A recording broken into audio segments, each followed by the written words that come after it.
Yes, you read that right, and no, you have not been baited. This is definitely the most insane exploit in history of HOI4. It's mind-blowing, and you can literally core the entire world with it. And I'm gonna show you how it's done in a moment. But before I show you, you might be wondering, why the hell am I showing you this? You can already core the entire world as anarchist Spain, right? Well, no, you can't.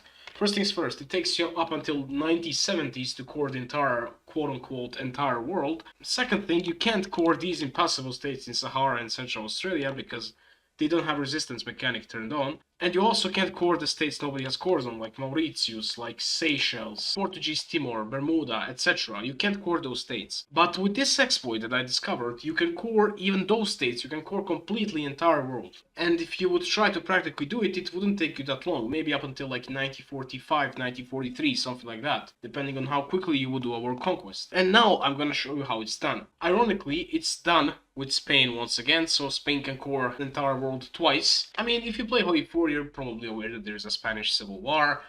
I don't have to tell you that. I mean, you clearly noticed that, but one thing you might not have noticed, but also might have, sometimes when the Spanish Civil War ends, when the nationalists win, when you click on the Spanish colonies, like Spanish Africa, Rio de Oro, Sidi Ifni, or Equatorial Guinea, that's all their colonies, you might notice this.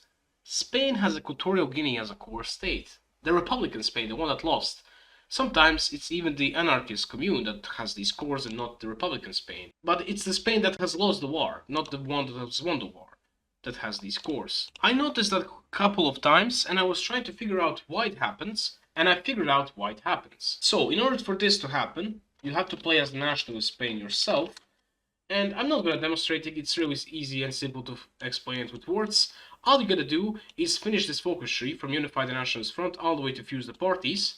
Basically, you have to fuse the parties before you win the Spanish Civil War. And then, after you fuse the parties, you finish the Spanish Civil War. And the last faction that's remaining, either the Republican Spain or the Anarchist, is gonna core all of these colonies. But here's the thing.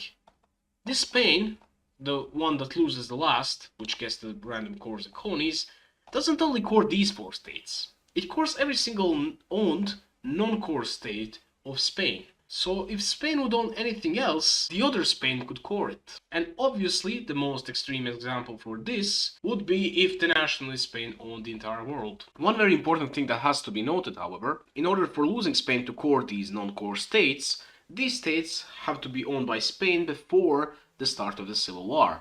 So any expansions would have to be done before the Civil War even begins. And it might seem impossible to expand at all, let alone conquer the entire world, as Spain before the Spanish Civil War begins, but if you prolong the Civil War and if you get annexed by some country, for example Germany, then the Spanish Civil War events just freeze.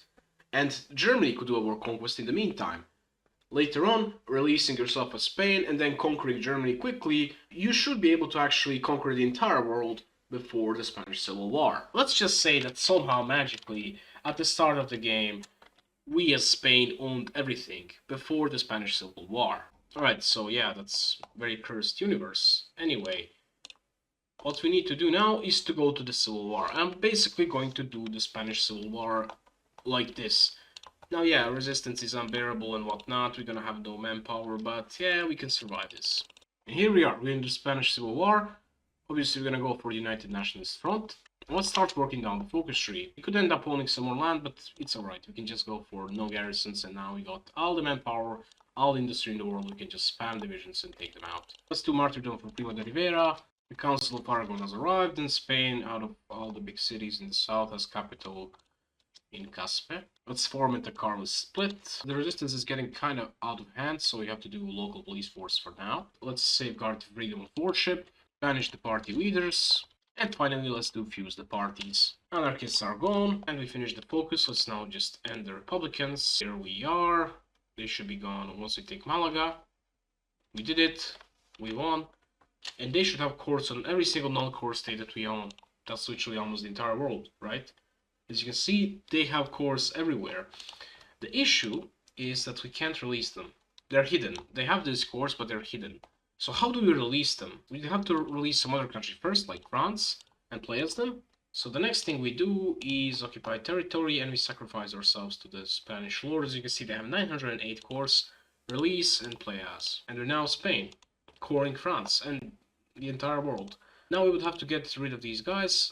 Of course, sadly, we're democratic, but we could go fascist if we release ourselves as a puppet, and then we would become the nationalist Spain as well. This time it would be yellow. What we could do as nationalist Spain before we release ourselves as the Republican one is put the anti-air as outdated and make all our divisions anti-air. That way, this Spain has no fighting capacity, and this Spain can easily defeat it. Anyway, after capitulating them, we'll end up in a massive peace deal. We'll be able to steal everything, barely causing any world tension at all, because all of these are cores, except for the Spain itself. Anyway, at the end of this war, we would core everything but Spain. But keep in mind, we'll be able to recore Spain by finishing stabilize the nation focus. Then simply we would have to take out the guerrillas and core everything. Anyway, when you would take out those guerrillas, you would have literally the entire world cored. At this point, 2.12 billion people. Another funny fact about this, if you wait long enough, basically around 1939, you'll actually have negative core population. That's because the number of people will actually exceed 2 to the power of 32 minus 1, which is the biggest number you can write down using 32-bit integer if it's signed. So yeah, that's how you can core the entire world in HOI4 using some trickery. I waited until December 1938. As you can see, we have minus 2.14 billion people.